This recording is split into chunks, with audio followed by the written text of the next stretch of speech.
Well, welcome to Hometime. In this videotape, we're going to give you a thorough introduction to the basics of landscaping. And we'll apply some of the principles we'll tell you on this tired old yard here. The plan we'll be working on has been designed for this Cape Cod-style home in a northern climate, but we'll be focusing on things that hold true for any yard and in any climate, including yours. And we'll get started right after this. Hometime is made possible by Chevy Truck. Who brings you? Chevy full-size pickups, today's big pickups for professionals and do-it-yourselfers. Chevy S-Series pickups, today's compact pickups that play as hard as they work. Chevy's Astro all-wheel drive, today's mid-size van with standard four-wheel anti-lock brakes. Chevy trucks, the most dependable, longest-lasting trucks on the road. The National Hometime PBS series is made possible by the Stanley Works. Since 1843, Stanley's been committed to building quality tools and other products to help you do things right. Before starting, let's first talk about what we had to work with here. The home was built in 1936 on what's basically 3 city lots. There were several mature trees and a lot of overgrown shrubs when we began an extensive remodeling project, which is now finished. The addition basically cut the backyard in half, and our goal now is to totally rework the landscape around the house. We lost one of our big trees during construction, but we saved this one and made it the centerpiece of the new deck we built around it. This blending of the old tree, the new deck, and the new addition illustrates one of the basic principles of landscaping, incorporating the best features of the yard into your landscape plan. It's the plan we'll talk about next. A good plan is the most important factor in creating a good landscape. That's because it takes most do-it-yourselfers between 3 and 5 years to finish a big landscape. Well, first of all, it takes more than just a couple of weekends. Second of all, the plants and materials alone can run into the thousands of dollars, so it gets spread out over a few years. Well, you definitely want to start working with a long-term plan. The last thing you want to do is the first year, let's say, go wild on a bunch of flowering shrubs, and the next year plant all kinds of evergreens. In the third year, well, decide that we'll build a deck where we planted half our evergreens last year. Without a long-term plan, you're going to end up spending a lot more dollars. Well, this was put together by Rosalie Town, who's a local designer for the nursery providing our plants. Let's get you oriented here. Well, this is the house, and this is the garage, and this is a deck we just finished building as the first part of our landscape job. Now, Rosalie filled in around the house and around the edges of the yard with a series of planting beds and dozens of plants. Now, this is definitely a 3 to 5 year plan, folks. Each of these symbols represents a type of tree or shrub, so you can see all the work it would involve. Well, for this videotape, we're going to focus on the beds around the house that would correspond to what you typically might do the first year in a new landscape, or maybe the first and second year. The plants alone are running $3,000 for that part of the house. That's why it makes sense to execute the plan in stages and spread the cost out over a few years. But many nurseries like the one we're dealing with will provide a free plan like this, and others will give you a big discount if you buy all your plants and materials from them. Now, it's definitely possible to draw up your own landscape plan since the basic principles of landscaping aren't that complex. So we're going to lay those out for you now. We're also going to show you how to put some of your ideas on paper. But not everything is covered by the basic principles. Like, for instance, what are the growing conditions in your area? What plants are available? So it's not a bad idea to check with a landscape pro in your area before you spend a lot of dollars on your own design. Now, the first consideration is the style of landscape that will work best with your property. Well, our house has kind of a cozy look to it, and Rosalie has enhanced that with an informal style in her design. That's where the beds have curves rather than straight lines, and where the plants seem to be placed almost at random. That's all very carefully planned, though. You'll see it come together later on the tape, but right now, let's take a look at a finished example of an informal landscape. This video shows a newly planted garden done in the English garden style. It was designed to harmonize with the architecture of the home, and it features mass plantings of shrubs and perennials with no formal borders between them. Compare that to this garden, which shows the formal style of straight lines and perfect geometrical shapes. Featured here are a garden house, patio, and concrete stairs, which create a classical garden next to the house. The highlight is an aerial hedge, which follows the arc at the end of the patio. Here the plantings seem orderly, not random, and they're closely managed and pruned to maintain the formal effect. This formal garden is laid out for a somewhat different effect. The brick walkway forms a square leading to a circle of plants in the rear. That's the formal influence. But the flowers and shrubs are laid out in an English garden style with mass plantings of perennials and annuals and no formal borders between. So you can actually combine formal and informal styles in the same landscape. This garden was just planted in the small backyard of a townhouse, and it shows an oriental style in its use of rocks, evergreens, and water. And a lot of different plants were used to create several perspectives. The highlight is a mock rock spring next to a formally shaped pom-pom juniper. And this one is done in a woodland style to blend in with a wooded backyard and the sloping terrain. Even though the waterfall looks natural, it's actually man-made and it operates with recirculated water. The terraced hill is planted with a variety of native and woodland plants, creating the type of natural rock garden you might see in the woods. Okay, let's assume that you've decided which styles you like best. Your next consideration is what you want your landscape to do for your house and yard, besides make it look nicer. Here's where you want to start thinking about the function you want your landscape to perform, like creating new areas for play and leisure, increasing privacy, and blocking the sun, wind, or street noise. You should also think about ways to improve the view of your house from the street by framing it better or highlighting the entryway. But don't forget about the views from inside the house.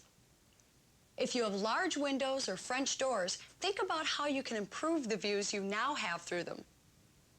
The same would apply if there's a porch, patio, or a deck.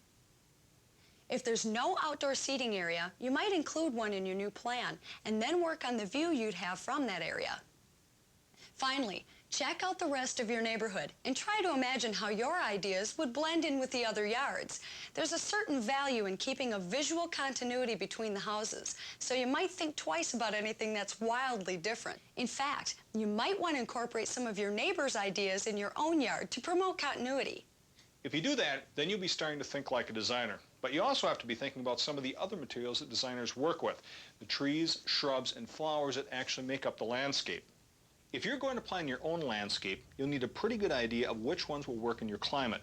Trees, shrubs, and flowers are all categorized by their plant hardiness, which means how well they perform in different climate extremes.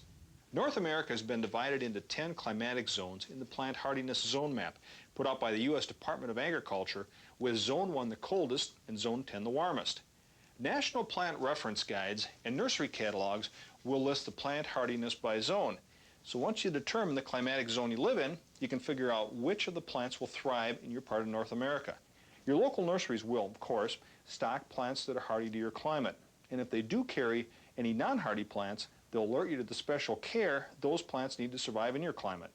In addition to the climate factor, there's also the sun factor for trees, shrubs, and flowers. Some need full sun, some need full shade, and they won't thrive in the opposite extreme. So plant guides and catalogs will also list the plant's sun or shade requirements, and that's something you have to consider in your planning. The catalogs and guides also list the plant size at maturity, which is critical for proper spacing on your plan and in your yard. And this catalog also lists the time of year when the flower or shrub is in bloom. And that's a consideration when you're trying to maintain color in your yard through the entire growing season, spring, summer, and fall. The main thing to be concerned about is what your trees, shrubs, and flowers look like. Now, if you're like me, you look through one of these catalogs, you find dozens of things that you like, and then later on you forget what they were or where you found them. So we think it's a good idea to get extra copies of the catalogs if you can, and actually cut out the pictures of the plants you think might fit into your landscape. And cut out the plant descriptions too, so you know at a glance all the important facts. This step won't really help if you're just going to put in 20 lilac shrubs, all of the same variety. But it will help you keep a range of trees, shrubs, and flowers in mind if you plan to mix quite a few into your new landscape.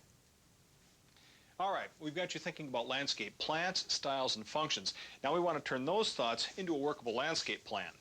Well, first, you'll need some big sheets of paper because a plan should be to scale, with an 1/8 inch on the plan equaling a foot in the yard. That's typical scale. And you can get graph paper with the grids laid out in 1/8 inch scale. Well, these 3-sided rulers are handy too because they have this 1/8 inch scale marked off as feet, which means you don't have to convert all the measurements yourself. Just read them off the scale. Of course, you'll have to get all the measurements before you start drawing. If you're lucky, you'll have a blueprint left over from the construction with all that on it. Otherwise, you'll have to measure it yourself. You'll need the basics like the yard's length and width, plus the dimensions of your house. You'll also need a pretty good idea of where the house sits in the yard in relation to the boundaries of the property. Now, to be exact, measure from one corner of the house to a couple of landmarks, like a corner of the yard or a gate. Then after drawing out the perimeter of your yard and marking the landmarks, set a drafting compass to the measurements and draw an arc the proper distance from each landmark.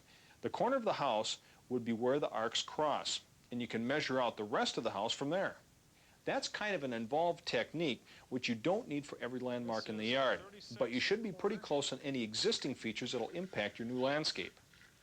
If your drawings look a little amateurish, don't worry. Just so long as the measurements are accurate and you can read everything when you're done, that's really all that matters. Let's say that you've got your yard drawn and you want to try out some ideas on your new landscape. One tip that we've learned is to use tracing paper at this point so you don't have to redraw the yard over and over again. Now, what I've drawn here is a hypothetical house and yard. It might not look like your yard, but as we step through a couple of likely plans for this house, we'll highlight the basic principles you can use in your yard. Let's start with an informal style. We'll first frame the front of the house with taller plants anchoring the corners. For example, a shade tree like an ash on one side and an ornamental tree like a flowering crab on the other. Not exactly symmetrical, but that's typical of informal landscapes. By the way, spreading these out a couple of feet will make a small house seem a bit bigger. The entry would be framed on each side with a group of taller deciduous shrubs like mock orange, reaching a height of 5 to 6 feet. Now a series of medium-sized shrubs along the foundation would cover any exposed block. One option would be spreading junipers, maturing at a height of 3 to 4 feet. Again, we don't want these too orderly to keep that informal style. To finish the beds off, we would use a series of short shrubs like spirea, mostly to round off the outside edges. And then we'd fill in here with a mass planting of perennials like a stobie. The finished plan shows how carefully planned the informal layout really is, despite the random look that it presents. Notice how we built each bed with the short plants in the front, the medium plants in the middle, and the taller plants in the back. Now that's a basic rule you should follow to keep all your plantings visible from the front. Now we'll take the same basic house plan and treat the landscape a bit more formally. We're starting here with a low formal hedge. Alpine currant would be a nice choice, trimmed in this case to a height of 2 feet. We'd want to see pretty straight lines and square corners here, nothing rounded or curved. We'd frame the entry with a pair of upright conical evergreens, possibly Techni arborvitae. Along the foundation, we'd continue the geometrical sequence with a globe-shaped medium-sized shrub. One option would be a Japanese yew. For color, we'd fill in the middles of the beds with tall perennials that would be visible above the hedge. Daylilies come to mind for that. To finish this treatment, we'd anchor the corners of the house with a pair of ornamental trees, maybe a couple of flowering crabs, pruned to hold a globe shape. Well, this example shows the main features of a formal layout: straight lines, geometrical shapes, and a sense of balance or symmetry. Well, let's look at some other landscape issues. Like if there was an immediate need for a privacy barrier with the neighbor's yard, we could put up an 8-foot privacy fence along the boundary.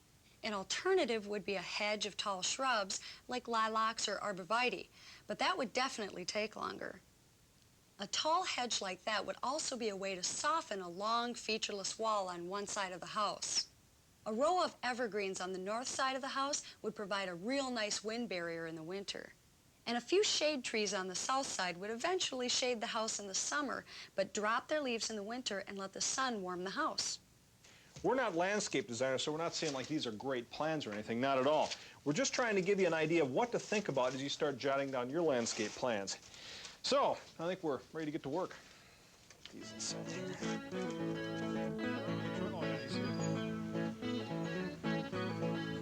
That'll be interesting to see how they all travel well. Hi.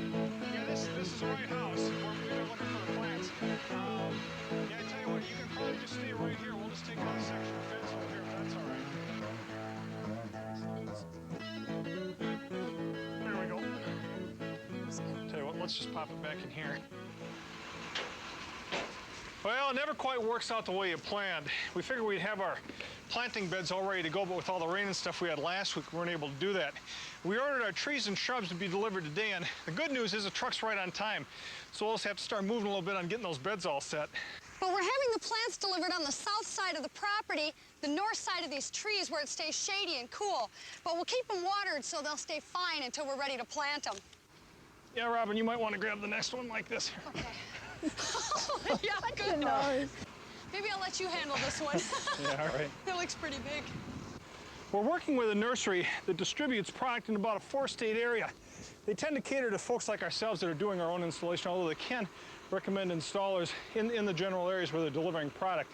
And Rosalie Talon's joining us today. She's actually done the landscape plan for us. She's just helping check to make sure we're getting all the plants that we ordered.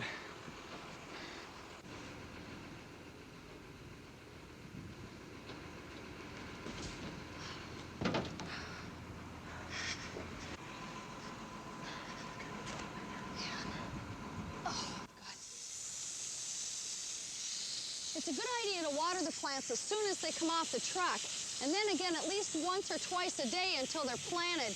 We should be able to start planting these tomorrow. Well, we're going to keep an eye on them until then. The trees and shrubs were bound, and that's to protect them during the shipment. But if we don't cut the strings on these, the evergreens could start turning yellow here pretty quickly. So we're going to go ahead and cut these as well as we'll take care of the deciduous at the same time.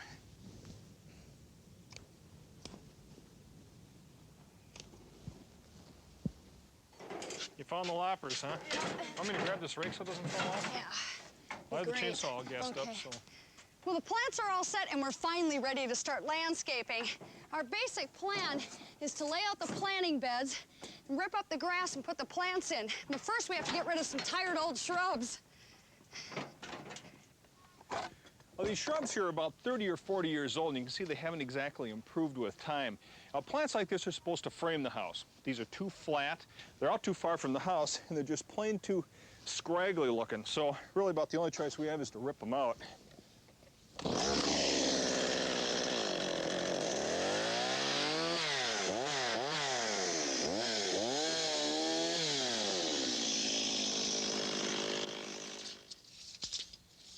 Well, we're using garden hoses to lay out our planting beds here. They're flexible, so they work real well on laying out these irregular areas. We want everything to look sort of random once it's all planted. At the same time, a lot of thought goes into exactly how we're doing this. So we're trying to follow Rosalie's plan as closely as possible. Okay, that's right there. 4 feet, yeah. Okay. The nursery sent out these little rulers. They convert the 1/8-inch scale on the plan to feet, so it makes it easier to get our measurements. Like off the corner of this house, we want to get this curve here. So we take 3 measurements off the plan. We go 90 degrees off the corner of the house and we get 11. Then we go 45 degrees and we get 13. And another 90 degrees and we get 9. Now we put stakes in at those points and loop the hose around to match this curve.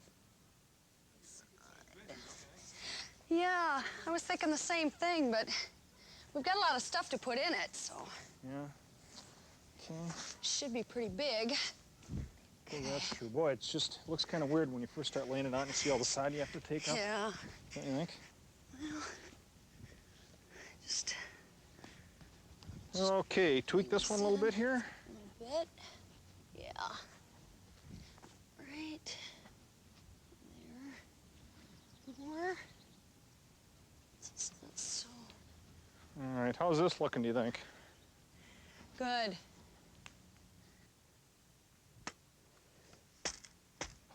You all set there? Yep. Okay, well, now that we have all the beds laid out, we're going to cut our sod down to the topsoil. Now, Robin's been edging around the outside here with a square-nosed spade. So to cut out the sod, we're going to be using our sod kicker here. It has this little blade that goes down to the depth of the roots of the sod. So it's just a matter of getting this blade started and then kicking it along as you go.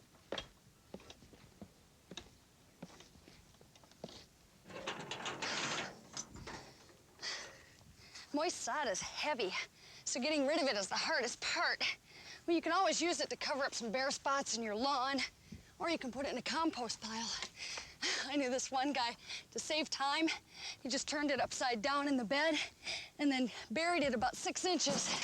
The next year, he had grass coming back up through there. He's still pulling grass out of his bed, so you're best off just get rid of it completely.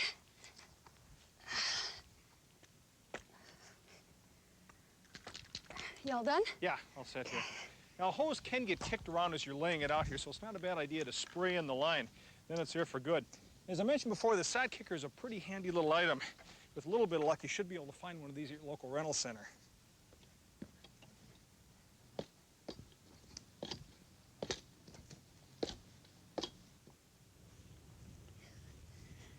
Well, we've got all the beds laid out and cleared, and we're ready to install this plastic edging. Now, this isn't absolutely necessary, but it makes a good barrier for keeping the grass from invading the beds. It's made out of plastic with this round bead on the top that stays above the surface. This separates out the planting beds. And this web here, the bottom portion, let me get this up here, this web portion gets buried under the ground. And these grooves tend to anchor the edging in the ground since the edging has a tendency to work itself out of the ground during winter frost heaves. Sometimes this edging can be a little stiff or twisty if it comes in a coil. So you might want to lay it out in the sun for a few minutes until you're ready to work with it. Ah, there we go. Here's another load if you want to grab that end. Well, while the strips have been warming up out in the sun, I've been digging a trench here to bury the edging. I'm going down 6 inches, which should do a good job in accommodating the depth. Now, the depth of the edging itself will vary, with more expensive stuff going 4 to 6 inches into the ground. If your winters bring a lot of freezing weather, try to get the deepest edging available, because that resists heaving a lot better. I've seen this edging come in strips 60 feet long, but these 20-footers are pretty common. Can you grab that for me? Yeah, I got it here. Okay, once it's manageable, you just put it into the trench with the bead the same height as the lawn. Well, once we have the edging in the trench, it's a good idea to stake it in place. And we do that at each one of the ends and about every 10 feet or so. Then we can brush some of the dirt back in and cover up the bottom of the edging.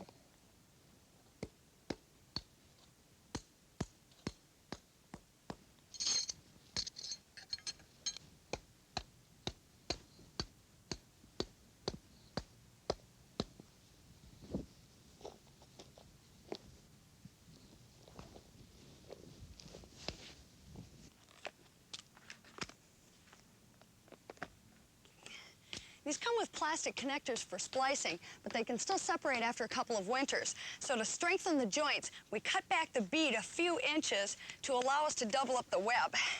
Here you go. Oh. Now the webs will overlap the amount that Robin cut the bead. We have our connector here in the middle, and that'll hold everything in a straight line here. And then I'll just run a stake right through both of the webs, and that'll really hold everything in place very nicely.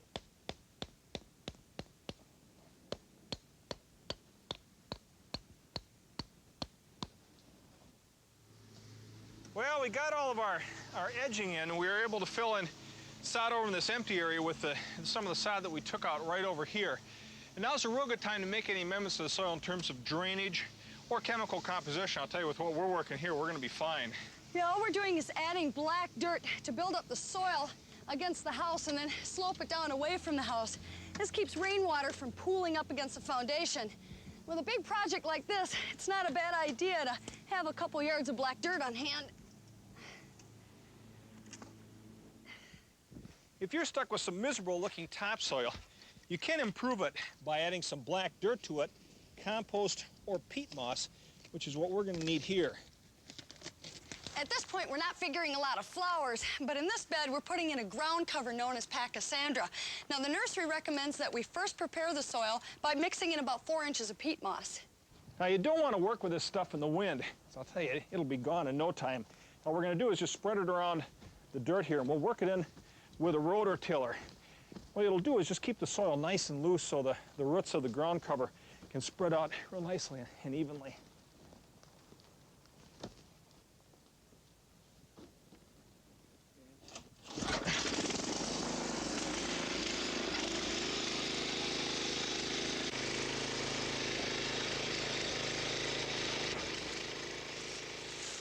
Well, we're going to start tomorrow with these bare root forsythias. They look kind of funny, don't they?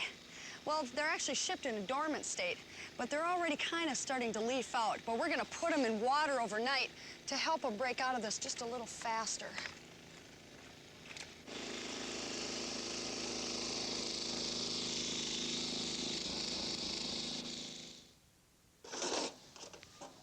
At time, we're always moving from job site to job site, hauling around a lot of tools and materials. So we need a truck that can handle the workload, like the Chevy S-Series extended cab pickup. This truck is ideal whether we're hauling materials from this construction site or driving down the highway. Its new step-designed rear bumper and lower step-up height make loading and unloading easier than ever. This two-tier loading feature lets us expand our cargo space. We can store tools on the bottom and materials on the top. And with these convenient cargo tie-downs, we can make sure everything stays secure. No matter what kind of load we carry, this double-walled construction protects the truck inside and outside and keeps it looking new. This extended cab gives us even more space for extra tools or for bringing along a couple of helpers on the tough jobs.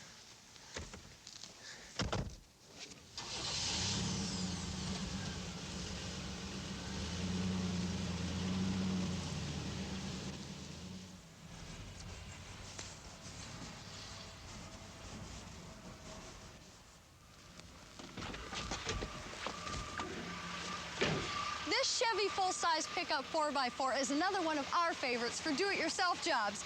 This truck comes standard with a 4.3-liter V6 engine to give us enough torque and towing capacity to clear a couple of trees from this new home site. Okay, back up a couple of more feet. Also standard are its rear-wheel anti-lock brakes that give you controlled, smooth stopping. That's the kind of security you should demand from any braking system. And Chevy's got it. Even with all the work we put this truck through, it still looks like new. The double-walled cargo box keeps any wear on the inside from showing through on the outside. And all of Chevy's fleet-side pickup trucks give us the option of two-tier loading. So we have the option of using the box as is or creating a second loading level. Okay, that's good. Whether we're carrying passengers, hauling cargo, or pulling a trailer, this all-wheel drive Chevy Astro passenger van is the perfect vehicle. With its combination of all-wheel drive and four-wheel anti-lock brakes, this van gives us the control we need, even in the worst weather. In fact, the Chevy Astro van has the largest towing capacity of any van in its class, and its versatility makes sense for every do-it-yourselfer. The spacious cargo area is ideal for hauling these shrubs or any other material. And with these available Dutch doors, loading is even more convenient. No matter what size of your project, you'll get the job done with a Chevy truck. They've been a big part of every Hometime project, and it's easy for us to see why the most dependable, longest-lasting trucks are Chevy trucks.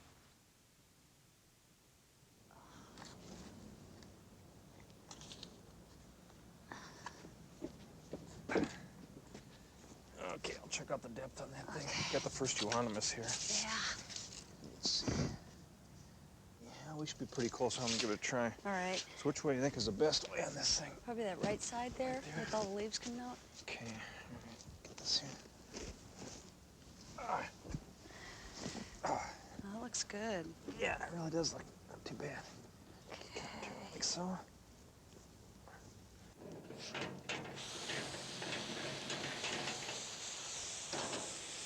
Well, we got quite a bit of rain last night, so I probably don't have to water here much anymore. Now, we've already started planting, but before we go through those steps, let's talk about how you can get plants.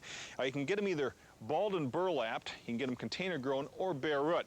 Now, most of the time when you go to a nursery, you'll probably get a container grown plant. Of course, the larger the plant, the more mature it is, the more you'll have to spend. And you'll find that most of your larger plants will be balled and burlapped. They tend not to fit into the container. Now, when you're looking for a plant, make sure you get one with good, healthy foliage and that there aren't a lot of exposed roots sticking out the top or the bottom. It just doesn't root in the soil quite as well.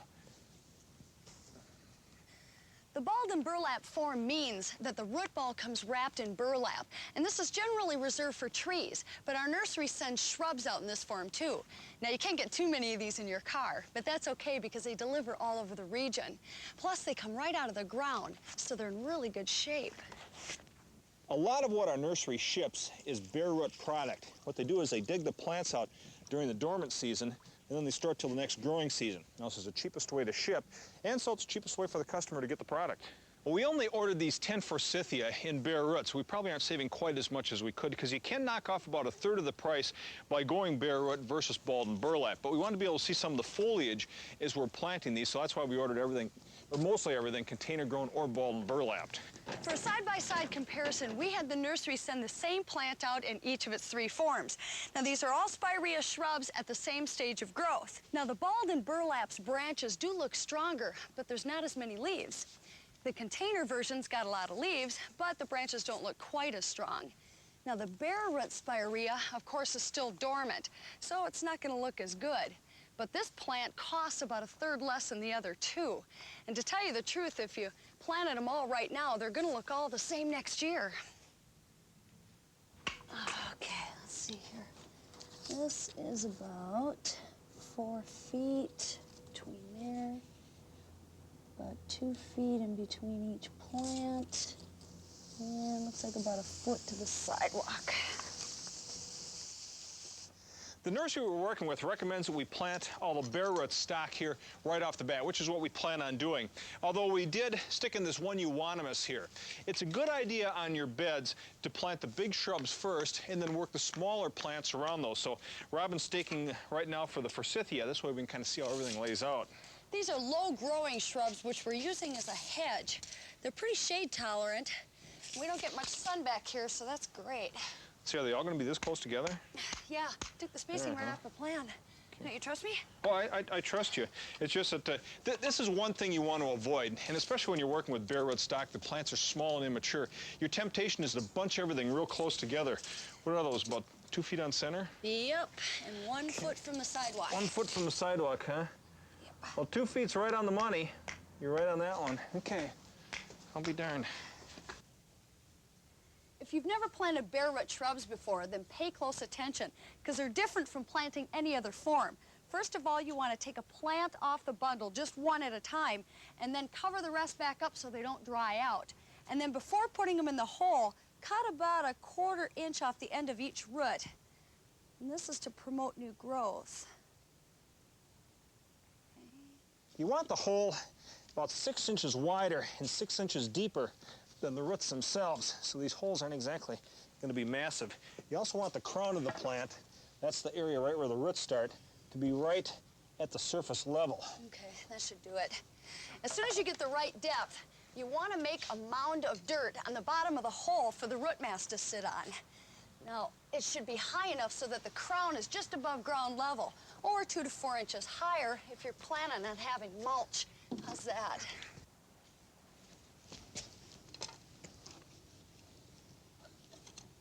A stick laying across the hole will help you determine how high it should be. Okay, it looks pretty good there.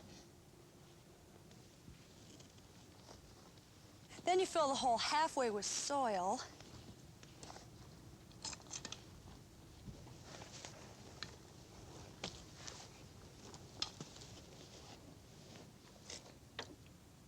Pour water over that to help it settle.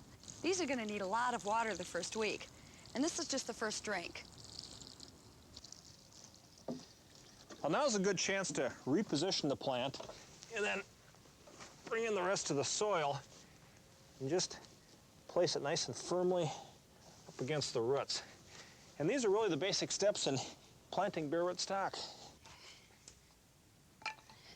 As a final step, they say it's essential to heavily prune the plant to help reduce the shock of replanting. They recommend cutting about 1/3 to 1/2 of all the branches off.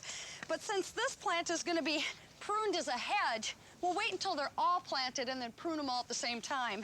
Well, the strange thing about bare root stock is you can compact so many plants together in one little area like this. In fact, we were talking to one of the guys at the nursery, and he was saying people will call up to order 3 plants. By the time they get them to their house, they think they've got just 1 plant, and they'll end up sticking 3 of them into one hole.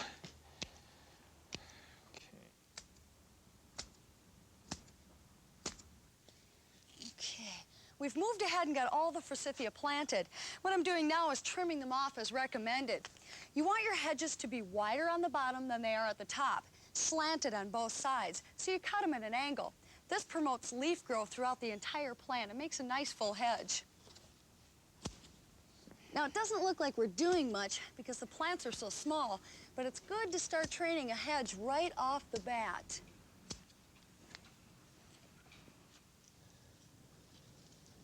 Well, we're going to fill in our center area here with a perennial ground cover called Pachysandra. It doesn't take a lot of sun, which is good because it's not going to get much in this area. Now, the nice thing about these is planting them, it isn't quite as technical as the bare rootstock. Now you're going to see more and more ground cover like this used in landscape. It's already popular in shady areas where grass doesn't grow well. It's also really low maintenance compared to grass. Yeah, lawn can be a little bit of a hassle. Robin says there's all the mowing and then you have to water and fertilize it. Although this is quite a bit more work up front than just rolling out a few rolls of sod. I think in the long run this is definitely a lot less maintenance. Lawns won't be obsolete, but grass will probably play a much smaller role in landscapes, and a lot more people will go to ground covers native to their area. Yeah, they require less watering and maintenance, so it's easier on you and your environment. So it's definitely something to check out with your local nurseries or extension services. A lot easier than the last one, huh? Yeah. Get a good grip here? Yep. All right, we're off. It's a good idea to put the bigger plants in first and then plant the smaller ones in around it. That's if you've got any strength left. That's why we're starting today with the trees. Now, these bulb and burlap plants have got to be some of the most awkward things to haul around here. Ideally, it'd be great to have the nursery set right next to where you want it, but it's not an ideal world, so hauling it around this tarp is probably one of the best things to do. Okay, there we go. There we go. Oh, now it's heavy. Okay. Now, what you don't want to do is carry the tree around by the trunk. It could damage the root ball. You could get away with rolling the ball a few feet, but that could crush the roots, so be very careful. Now, this is one of the 4 hawthorns we're going to be putting up here in the front yard. It's going to serve to anchor this end of the bed here. Now, we're following the plan really closely. Rosalie laid out the plants knowing just how big they were going to get at maturity, so we want to plant pretty much according to this plan. Being off a couple of feet on a tree like this in a bed this size may not seem like that big a deal, but if you're in the wrong spot, as the tree goes larger, the branches may end up lapping up against the siding, or some of the other shrubs become more mature. It may become more obvious that, in fact, you've got it in the wrong spot. 7.5 feet to the left, Okay, and then 4 feet out. All right, now it's a little difficult sometimes to come up with the exact angle to locate this off the house, so the easiest thing to do is to measure off straight off the front of the house and then come out a 90-degree angle. What was that, 4 feet? Yep. That's by far and away the most accurate way to locate it, right there. Okay. By the way, you never know when you're going to run into electrical, sewer, or water lines, so always make sure to check with your local utility companies before digging in your yard. We're okay here, but we do have an electrical line in the backyard we'll have to watch out for. There you go. Okay, right about that should be good. there, yeah. So, Pretty big.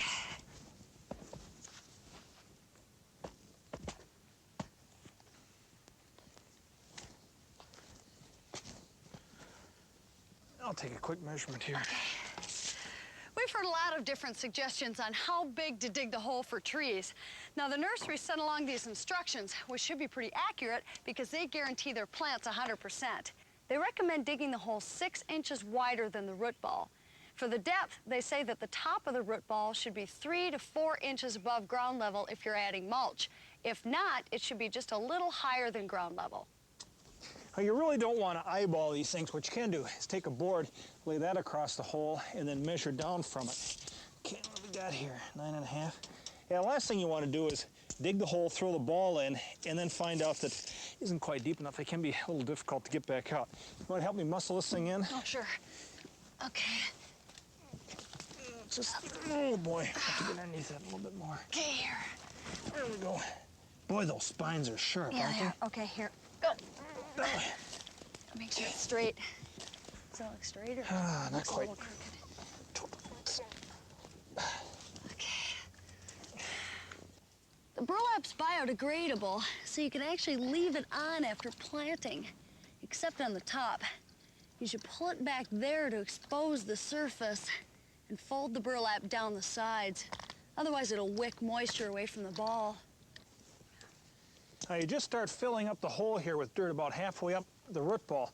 At this point, you might be tempted to fertilize, but you don't want to do that on trees the first year. Fertilizer just encourages leaf growth. The first year on trees, you want to encourage root growth. Regular fertilizers can also burn the roots, but they're a slow-release fertilizers that work over a 3-year period.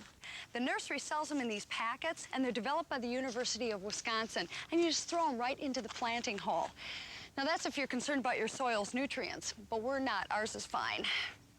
If you've got a heavy clay soil, some growers recommend mixing this backfill with peat moss to create kind of an intermediate zone for the roots to grow through between the good nursery soil and the hard clay. And usually, your existing soil is going to be just fine. Once the hole is filled up halfway, you want to soak it real good with water. This packs down the soil and makes sure that the roots are getting adequate moisture.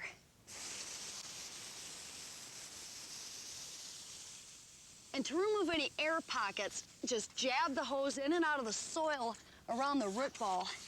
It looks funny, but it'll help the roots.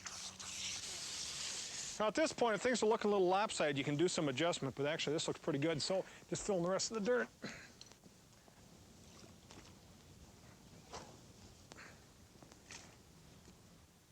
Well, now that we have the hole filled, we're forming a basin around the root ball with the extra soil.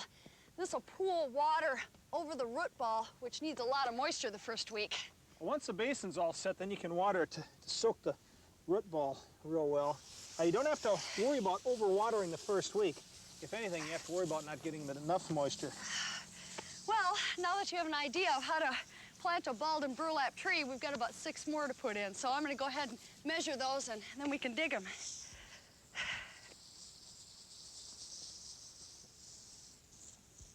Take it away. All right.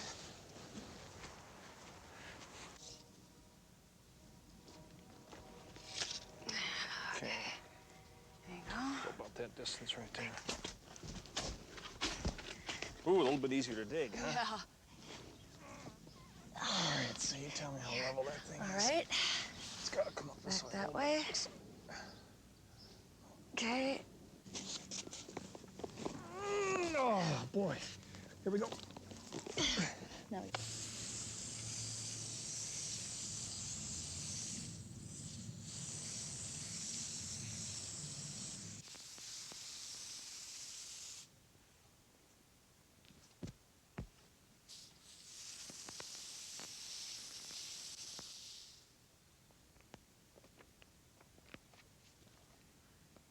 Well, we got all the trees in, so I think we're going to call it quits for the day. But before we stop, we want to talk a little bit about pruning. Now, once the trees are in the ground, it's a good idea to cut some of the branches back. But before we do this, it helps to take a look at a catalog to see what this tree is going to look like once it's mature. What you might look for are any branches that are too low on the trunks. Now remember, the branches stay at their initial height no matter how high the tree grows. But one rule of thumb is to leave the stems clear up to 1/3 of the overall height. Also, look for any crossing or inward growing branches. Here we go. And cut those off so they don't choke each other off. And be sure to remove any dead or broken branches like this. Try to cut them off just above an outward growing branch to promote spreading.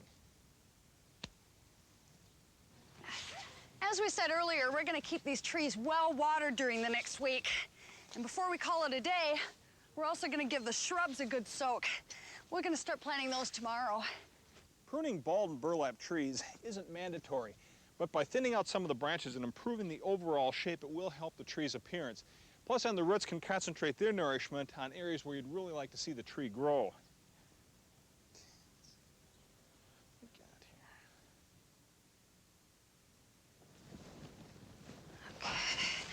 I think this should work out fine.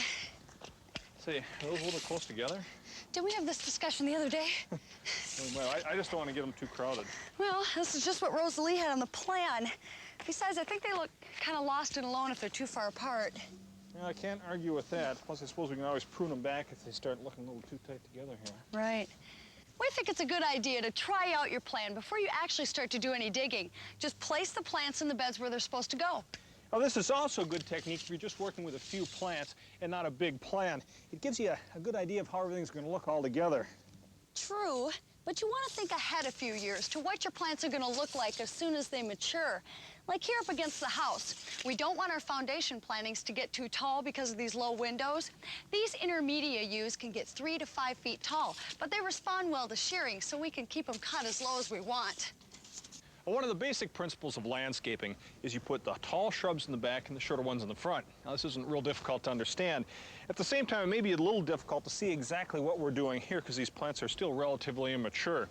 But again, looking ahead to see what we're going to have, this viburnum here will grow to be at least about 9 feet tall. The spirea here will grow about 2.5 feet tall when they're mature, and the junipers here in front will always stay low in front. So basically, we accomplish that principle. We have the high in back, the medium ones here right in the middle, and then the low-growing ones right out in front. We should be ready to plant now, so we're marking exactly where the smaller plants are in the bed, pulling those out, and then planting the bigger ones. As we said, we plant the bigger ones first. They have the larger holes. And in beds where you have several rows of plants, plant the back ones first. This way you're not stepping over the other plants that you already have in the ground.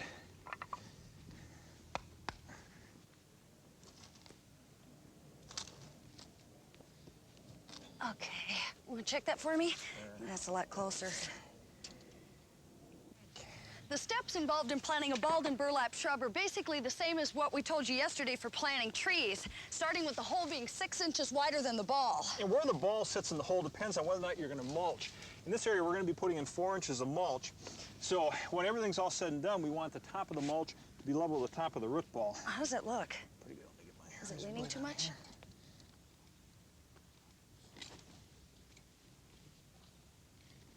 Now we just pull this twine off and then peel back the burlap to expose the top like we did on the trees. Okay, I can finish this. It's not really necessary to add fertilizer for shrubs either, but you could put in a slow-release fertilizer at this point. Now we just backfill it halfway, water it, finish backfilling it, and then form a basin on the top.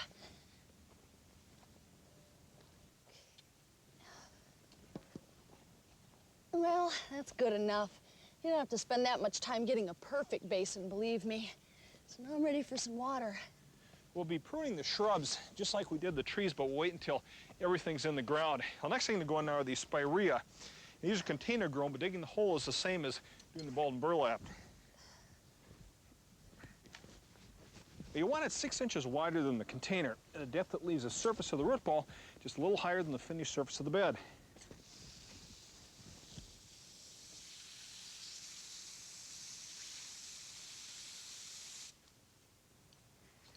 The main difference with container plants is that you need to take the container off the root ball. For smaller plants like this, these 1 or 2 gallon that we have, place your hand on the root ball around the crown to support the plant. Tip it upside down and tap the sides of the container until it's loosened up. Take the container off the root ball, right like that, but don't drop the root ball, you could damage it. These container-grown roots tend to grow in circles. So before planting, take a knife and make 4 or 5 vertical cuts like this to get the roots growing out again. Then it's ready to go in the hole. Okay, we're all set. Now, the rest is the same as for balled and burlap shrubs. Backfilling, watering, and building a basin for water above the root ball. Well, be sure to check the moisture on these before you plant them. If they're too dry, when you flip them upside down, they could fall apart. In fact, it's a good idea the night before to take all your container-grown plants and water them so they're all set to go the next day. Now, these range in sizes from 1 to 7 gallons. Now, the larger ones, you're not going to be able to just flip upside down and hold on when they're going to be too big. So as an example, lay them on their side, tap the sides of the container, and then just slide the container off, about like that. Go ahead and cut the root ball, you're all ready to plant them.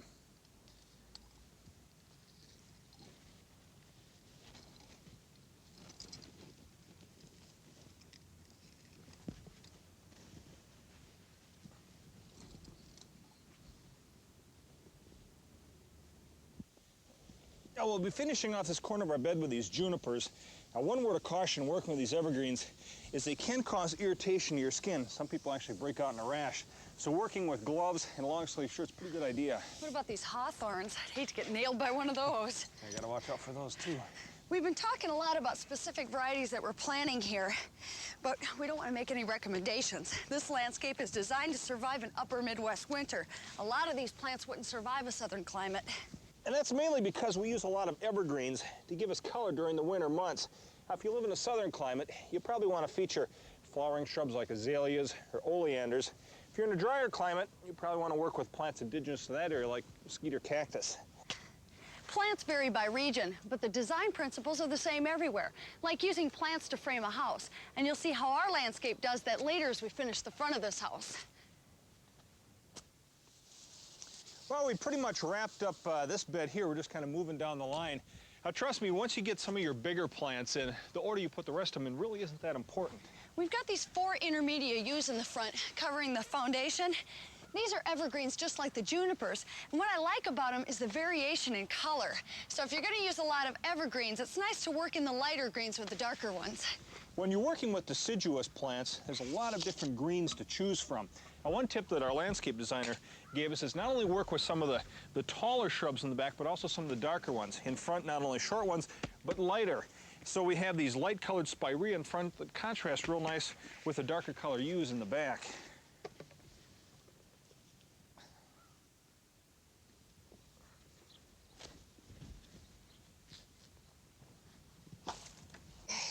One landscape goal is to highlight the front door, and we've got a nice bed here anchored by this dwarf lilac. You see on some houses where they've got a tall, narrow tree on either side of the front door, which is a good option, but we couldn't do that because we didn't want to cover up this window in the mailbox, so we opted with a smaller shrub. A couple of them ready there? That one should be a little deeper. Okay. I'll work on that.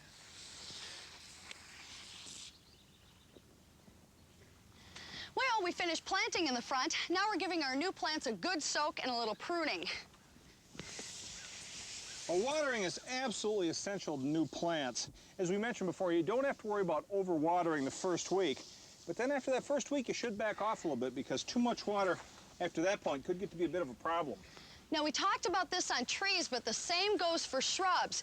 Pruning is not essential, but if you clip off any excess foliage, it'll help the roots keep some stress off of them. Plus, you get to do a little shaping. Like on these yews, where the new shoots are already branching out, we'll trim those back just a little to even things out here.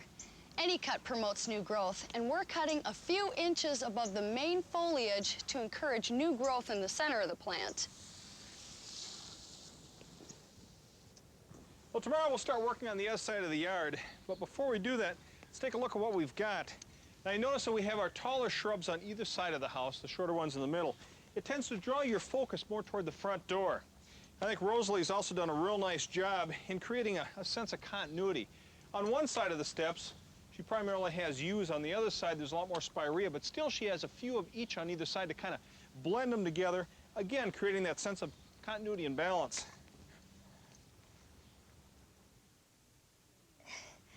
Well, we've been going at it pretty hard today and working our way around the house. We're following the same steps as we were yesterday, so we're moving through it pretty quickly. But before we move on, I want to tell you about this little guy here. This is the dwarf member of the pine family, and it's called a mugo pine.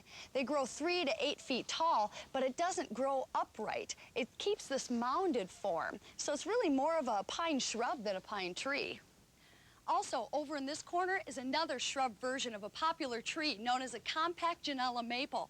Now, it doesn't need a lot of sun, and it grows to be 10 feet tall, but you can prune it back to 3 or 4 feet. Now, in the autumn, the leaves turn a bright orange or red.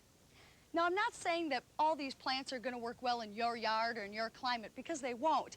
But this is a good example of how you can use unique plants alone as an accent or as a focal point in your landscape. Well, Rosalie gave us a plan for the entire yard. We're only going as far as the playhouse here. We'll work on the rest of the yard here over the next couple of years. Now, as far as this playhouse goes, she gave us a couple of dwarf varieties to work with. I guess smaller buildings, smaller plants. A couple of small evergreens here and a flowering crab. These yews framing the entry will reach a height of 1 to 3 feet. This crab will keep its spreading form throughout maturity. Now, it'll produce pink and white flowers in the spring, which will complement the playhouse.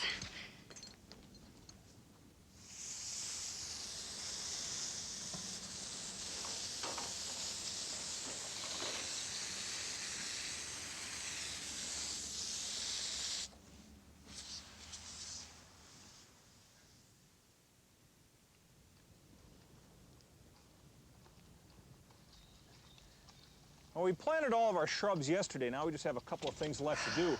One is to cover all of our planting beds in 4 inches of hardwood bark mulch. One of the main reasons for adding mulch is to discourage weed growth in between your trees and shrubs. With an organic mulch like this, you need to add a full 3 or 4 inches to stifle the weeds. Otherwise, they just keep popping back up without any trouble at all. Now, one thing about organic mulch is that it does decompose over time, so you have to do a little replacing every now and again. Another option is rock mulch, but there you have to put some type of weed barrier underneath so the weeds aren't sprouting up through the rocks. And make sure you don't use plastic because then water can't get through to the plants. Instead, use something like landscape fabric that still allows water to soak through. We're leaning toward organic mulch because in hot weather, it keeps the soil relatively cool, and it holds its moisture better than rock mulches, so we don't have to water as often. We want the mulch to pretty much reflect the contours of these basins, keep water pooling over the roots. Now remember, we planted all these pretty high, so the crown of each plant is just a little bit above the surface of the finished mulch. Okay, that's what we mean by that. Oh, okay, not too much, not on top of the basin. Oops, sorry. Yeah, back that up Oh, just a little bit. okay, here. That's good there. Now, how's that? Yeah, just maybe Okay. the rest of it. Perfect. Okay. All right. There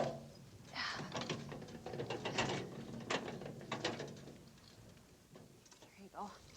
We're making a walkway in this bed with concrete paver blocks. We're just pressing them into the dirt a little bit to hold them in place, and then we'll put mulch around them.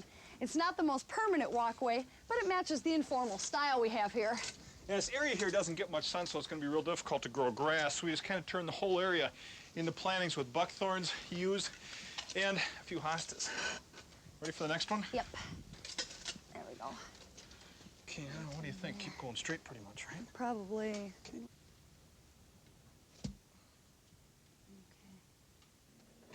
We ended up ordering 15 cubic yards of mulch, which may seem a little unreasonable, but when you think that our beds are 4 inches deep and it takes a cubic yard for every 80 square feet of beds at that depth, really we should have the right amount here. Now you can get this stuff in bags, but on a job this size, really about the only thing that makes any sense is to have a truck deliver it, dump it off in your driveway here, and then just scoop it up as you need it. If you go with organic mulch, the actual material will vary depending on the part of the country that you live. Like I like that cypress bark mulch. It's a really light colored mulch, but it's expensive here because I have to ship it from down south. Now down there it's cheaper and it's a lot more popular. Right here? Yeah. Right there. They use a lot of pine needles in areas like Texas and Florida. Down there they call it pine straw, and it's pretty inexpensive. We heard it smells really great too, but we haven't used it ourselves. The point is, you should be able to find an inexpensive mulch made in your area. Well, we're working with a process mulch, which basically means it's been turned into strips and shredded. Now, working with a process mulch is the best. It has a tendency to hold together a little bit more, so if you get a real heavy rain, you don't have to worry about the mulch, especially on a grade like this, sliding down the lower areas and leaving all the dirt exposed. Let me get some more. I'll get some more up in this area. Okay. That hardwood mulch is going in all the beds except this one, where we put the Pachysandra ground cover. Okay, here we're putting cocoa bean mulch, which also covers the soil, but it's lighter, so it doesn't keep the ground cover from spreading out.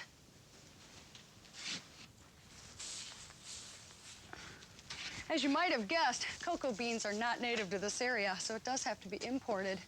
It's a pleasure spreading this stuff, though, because it does smell like chocolate chips.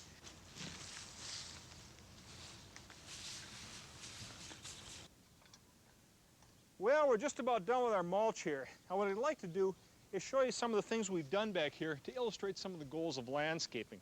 Well, first of all, we've created some new views for the windows back here. In the past, all you saw was this plain fence, and there was an old brick fireplace. Now we've created a new bed, so when you look out the windows, you can see that. This air conditioner used to stick out like a sore thumb, so by adding these 4 shrubs here, we pretty well disguised that. And the side of the house is real plain, so we dressed that up a little bit using 4 buckthorns and add a little bit of color with a plum tree.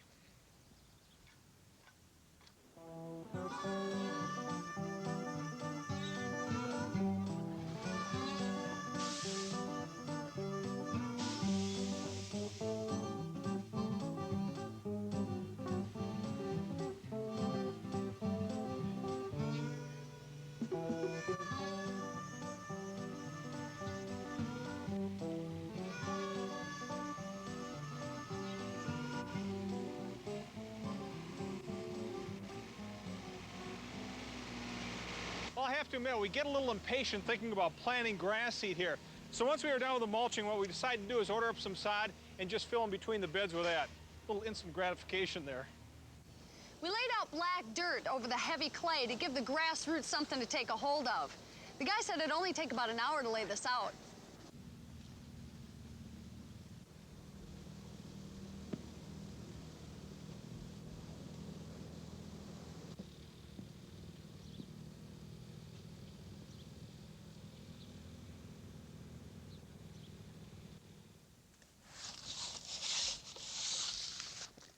Oh, with the sod in, there's one last thing we'd like to do. Let's plant some annuals up in front. Well, things look a lot nicer with the sod in.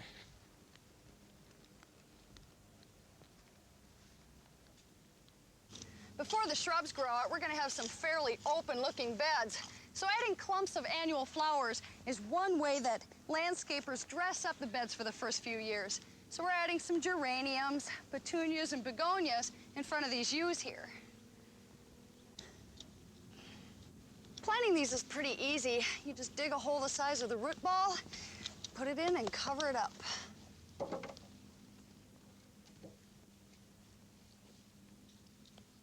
Well, that's all the further we're going to go on this landscape project. Hopefully you'll check out some of the other Hometime tapes that focus more specifically on some subjects we only touched on briefly in this program.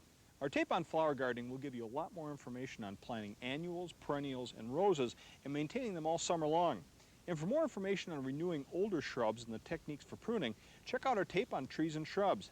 And you can learn more about planting and maintaining grass in our tape on lawns. We've also got tapes on how to install more permanent features in landscape, like decks, patios and walkways, retaining walls, and underground sprinklers. Just one more reminder before we wrap things up. Keep a close eye on your plants during the first week to make sure that they don't dry out. After the first week, you can cut back on the water to about an inch a week, or less if it's raining. To check them, just dig down the dirt a couple of inches. If it feels kind of dry, well, it's probably time to water. Well, good luck on all your projects. Thanks for watching.